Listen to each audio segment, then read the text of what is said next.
Bonjour à tous et bienvenue pour cette nouvelle vidéo pour parler encore une fois d'un roman Lumen, parce qu'on est dans le mois que j'organise où je veux faire le maximum de lecture des éditions Lumen.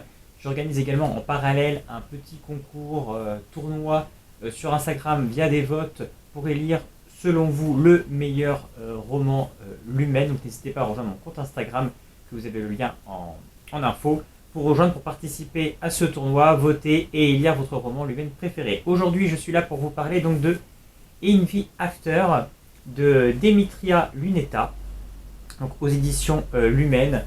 On est sur un roman post-apo. On a une invasion extraterrestre qui tue quasiment tous les humains.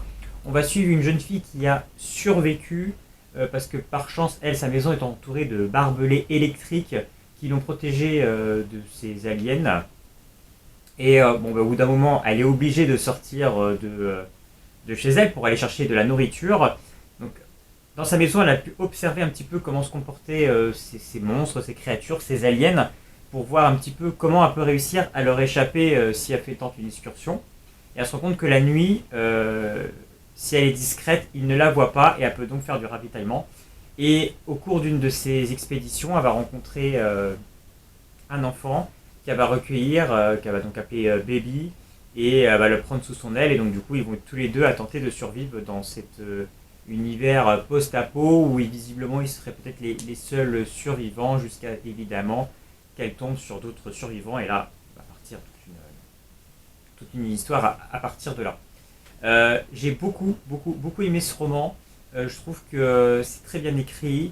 On s'attache vraiment au personnage. On est vraiment pris dans cette atmosphère un petit peu quand même pesante, post-apo, de survie. Ce que j'ai aimé, c'est que le roman finalement se divise un petit peu en deux parties quelque part. Il y a cette première partie plus centrée sur la survie et une deuxième partie qui part sur dans un autre module d'histoire. Je ne peux pas en dire plus pour ne pas spoiler le roman, mais voilà, ça permet un peu de varier un petit peu l'intention, ce qui se passe dans le roman, et pas rester sur une longueur juste de survie, etc. On développe vraiment l'univers. Il y a quand même beaucoup de mystères. On voit aussi de révélation en révélation.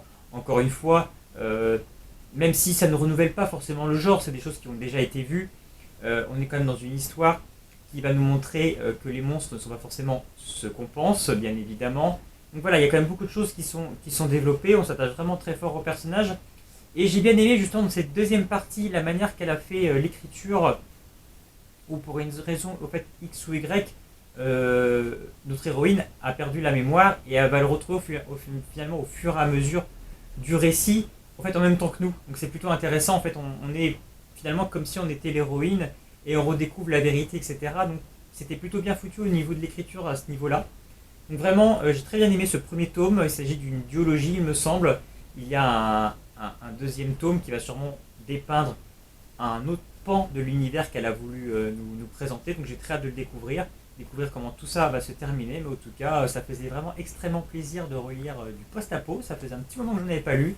J'ai passé un très bon moment encore une fois sur ce Lumen. Encore une fois, Lumen, j'ai plaisir à les redécouvrir. C'est vrai que j'avais un peu arrêté de les lire et j'ai vraiment plaisir de redécouvrir leurs romans, parce que vraiment, en fait, ils ont vraiment des choses très très bonnes, très variées.